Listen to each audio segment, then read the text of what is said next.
Selamat pagi untuk kita semua.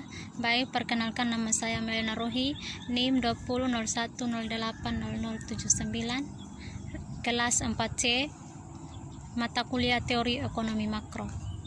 Di sini saya akan menjelaskan mengenai konsep permintaan dan penawaran agregat. Yang pertama, permintaan agregat.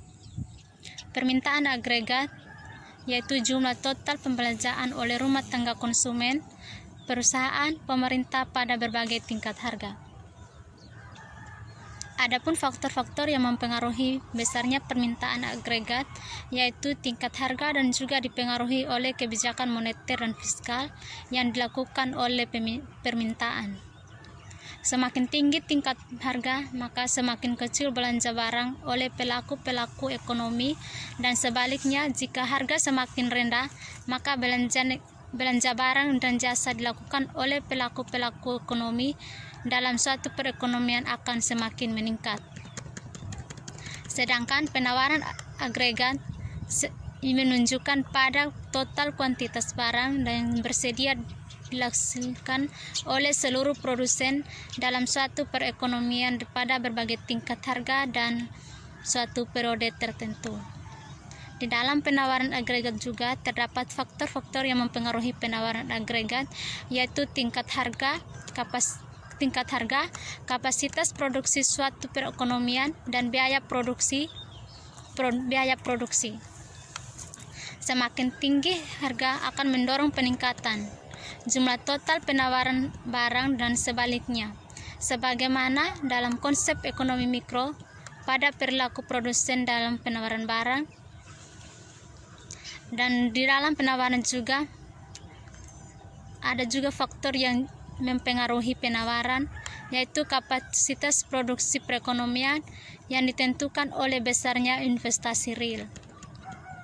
Dengan semakin besar nilai investasi real, maka akan meningkat kapasitas produksi suatu perekonomian dan pada akhirnya meningkatkan jumlah total nilai penawaran barang dan jasa. Dalam penawaran agregat juga dipengaruhi oleh besarnya biaya produksi. Jika biaya produksi naik yang disebabkan oleh kenaikan upah kerja, kenaikan BBM, dan berimbas pada kenaikan biaya produksi dan biaya transportasi, maka akan menjadikan produksi barang menurun. Yang berikut, analisis AD dan AS.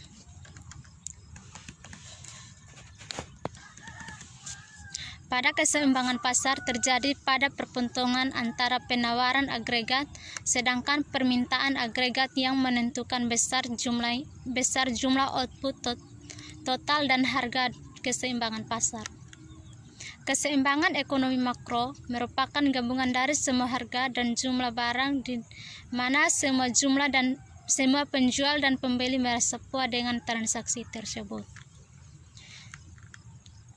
Pergeseran kurva AD atau AS akan mengubah titik keseimbangan pasar dan pada akhirnya mengubah harga dan output total keseimbangan.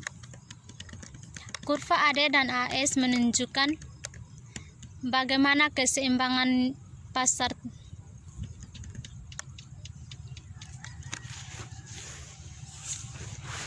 pada pergeseran AD ke AD akan meningkatkan produksi total dari Q ke Q dan juga meningkatkan dari harga P ke P.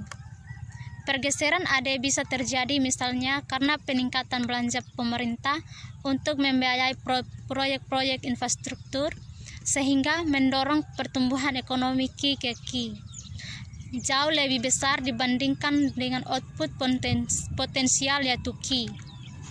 Namun demikian juga mendorong kenaikan harga lebih tinggi ke P sehingga menimbulkan inflasi.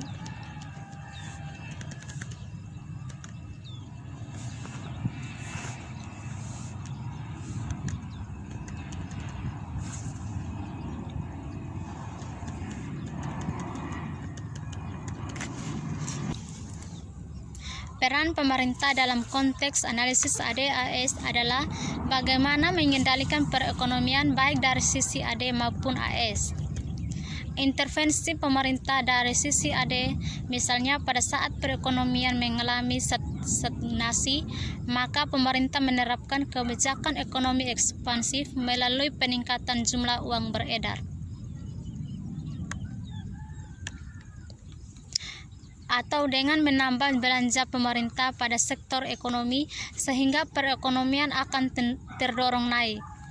Kebijakan ekonomi ini dilakukan dalam situasi ekonomi yang mengalami banyak pengangguran, sehingga intervensi pemerintah dari sisi AS misalnya dengan pemberian insentif bagi para pelaku bisnis untuk subsidi pupuk bagi petani, seperti subsidi ekspor, kredit murah bagi pengusaha, pembebasan pajak ekspor, dan sebagainya sehingga mendorong peningkatan kapasitas produksi para pengusaha. Yang berikut penurunan kurva ISLM. Kurva ISLM menunjukkan berbagai kombinasi tingkat pendapatan nasional atau disimbolkan dengan Y, dengan tingkat bunga atau bagi hasil disimbolkan dengan R, yang dipenuhi keseimbangan ekonomi pasar barang dan pasar uang atau IS, yaitu kurva yang menunjukkan berbagai alternatif kombinasi tingkat pendapatan nasional dan tingkat bunga yang menunjukkan keseimbangan pada pasar barang dan pasar uang. Sedangkan LM adalah kurva berbagai kombinasi antara pendapatan nasional dengan tingkat bunga yang menunjukkan keseimbangan pada pasar uang. Penurunan kurva IS ditentukan oleh besarnya aktivitas pada sektor real, yaitu besarnya investasi oleh pengusaha dan besarnya tabungan oleh rumah tangga konsumen. Investasi perusahaan ditentukan oleh besarnya tingkat bunga atau bagi real, bagi hasil atau disimbolkan dengan R, yang merupakan ongkos atau harga berinvestasi. Semakin tinggi tingkat bunga, maka semakin rendah tingkat investasi, dan begitu juga sebaliknya. Sedangkan besarnya tabungan masyarakat ditentukan oleh besarnya tingkat pendapatan. Semakin tinggi tingkat pendapatan, semakin tinggi tabungan, dan begitu juga sebaliknya dengan asumsi tingkat konsumsinya tetap, karena tabungan adalah sisa dari pendapatan nasional yang sudah dikurangi dengan konsumsi kurva IS, yang menunjukkan berbagai kombinasi antara tingkat pendapatan nasional yang disimbolkan dengan Y, dengan bagi hasil atau tingkat bunga disimbolkan dengan R, di mana tercapai keseimbangan pada pasar barang atau sektor real. Keseimbangan pada sektor real berdasarkan tabungan investasi, yaitu formulasi ini sesuai dengan prinsip dalam operasi perbankan syariah dan perbankan pada umumnya, bahwa jumlah dana tabungan nasabah yang masuk harus selaras dengan besarnya dan dana pinjaman investasi yang disalurkan ke masyarakat. Jika kondisi terwujud, maka akan memberikan pemanfaatan yang tinggi bagi manajemen bank dan pengelolaan dana masyarakat.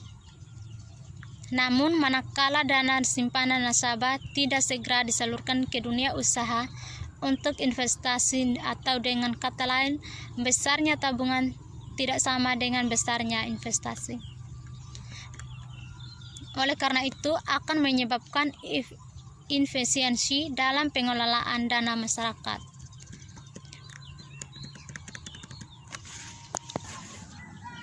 Di sini terdapat kurva IS, yaitu yang menjelaskan tentang kurva tabungan yang diturunkan dari fungsi tabungan S, yang merupakan fungsi pendapatan nasional disimbolkan dengan Y.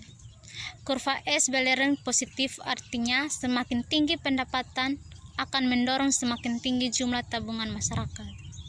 Hal ini selaras dengan pendapatan masyarakat. Sebagian besar dialokasikan dengan konsumsi dengan disimbolkan C, dan sisa tabungannya disimbolkan dengan S. Jadi besarnya tabungan tergantung pada besarnya pendapatan masyarakat dan ditentukan oleh keputusan masyarakat dalam menggunakan pendapatan untuk dialokasikan dalam pengeluaran konsumsi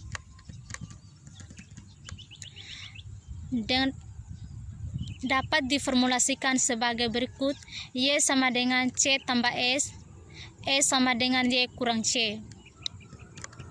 Besarnya dana tabungan masyarakat, kemudian besarnya dana tabungan masyarakat disimbolkan dengan S, kemudian untuk membayar investasi dengan jumlah 1, di mana besarnya investasi ditentukan oleh besarnya tingkat bunga yang disimbolkan R dalam ekonomi Islam yang diperoleh dari investor, tergantung pada besarnya bagi hasil dari hasil usaha. Hasil usaha besar akan mendapatkan pendapatan yang besar dan begitu juga sebaliknya. Namun secara umum, investor akan menahan diri untuk berinvestasi manakala bagi hasil atau tingkat bunga yang ditetapkan perbankan terlalu tinggi. Kurva LM menunjukkan berbagai kombinasi tingkat pendapatan nasional dengan tingkat bunga di mana dipenuhi keseimbangan pada pasar uang. Kurva LM berlereng positif diturunkan dari keseimbangan antara L atau permintaan uang dengan simbolkan M atau penawaran uang. Jadi keseimbangan pada pasar uang terjadi manakala permintaan uang sama besar dengan penawaran uang. Hasil usaha besar akan mendapatkan pendapatan yang besar dan begitu juga sebaliknya. Kurva LM menunjukkan berbagai kombinasi tingkat pendapatan nasional dengan tingkat bunga di mana dipenuhi keseimbangan pada pasar uang. Kurva LM berlereng positif dan diturunkan dari keseimbangan antara L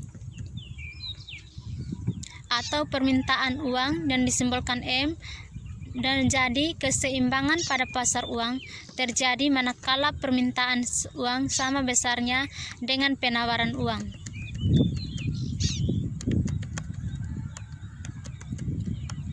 Mengenai kurva jumlah uang beredar yang diturunkan dari fungsi dan jumlah uang beredar, MS sama dengan F, artinya besarnya jumlah uang beredar di masyarakat tergantung besarnya pendapatan nasional. Semakin tinggi besarnya pendapatan nasional berarti kebutuhan uang oleh masyarakat semakin tinggi, sehingga otoritas moneter bank atau bank sentral akan menambah jumlah beredar dan begitu juga sebaliknya.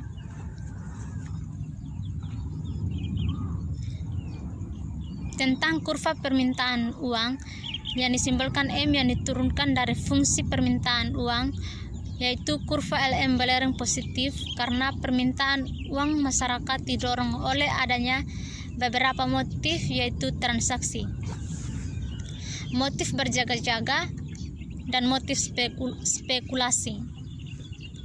Permintaan uang untuk motif transaksi dan berjaga-jaga dipengaruhi oleh besarnya pendapatan nasional, artinya semakin tinggi pendapatan nasional akan mendorong kebutuhan uang oleh masyarakat dan akan semakin meningkat, dan begitu juga sebaliknya.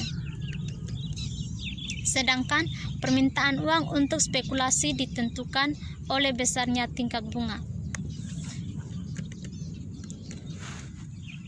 Di dalam berbagai alternatif dalam menentukan bentuk kekayaan, dan salah satunya adalah uang di samping bentuk kekayaan lainnya seperti emas, tanah, obligasi, saham, dan sebagainya. Dalam perspektif ekonomi Islam, dinyatakan bahwa permintaan uang semata-mata untuk kepentingan transaksi dan kegiatan sektorial yang positif. Yang berikut keseimbangan ISLM dalam penurunan kurva AD. Dalam kondisi keseimbangan ekonomi yang diharapkan tidak hanya pada pasar uang saja atau pasar barang saja, tetapi bagaimana keseimbangan ekonomi terjadi pada pasar barang dan pasar uang. Keseimbangan pada pasar barang dan pasar uang menunjukkan kondisi yang ideal, artinya banyak jumlah uang beredar sesuai dengan permintaan uang di masyarakat, baik untuk kebutuhan transaksi dan untuk berjaga-jaga. Pada sisi lain juga, keseimbangan di pasar uang digunakan untuk mendorong pemanfaatan potensi ekonomi di pasar barang, sehingga aktivitas konsumsi atau investasi pengeluaran pemerintah melalui ekspor dan impor dapat berjalan secara optimal. Keseimbangan ekonomi pada pasar uang dan pasar barang ditandai dengan perpotongan antara kurva ISLM yang menentukan besarnya pendapatan nasional keseimbangan dan tingkat bunga bagi hasil keseimbangan. Keseimbangan ISLM merupakan bagian untuk menurunkan kurva agregat demand atau ADD yang menunjukkan total permintaan barang dan jasa dalam suatu perekonomian.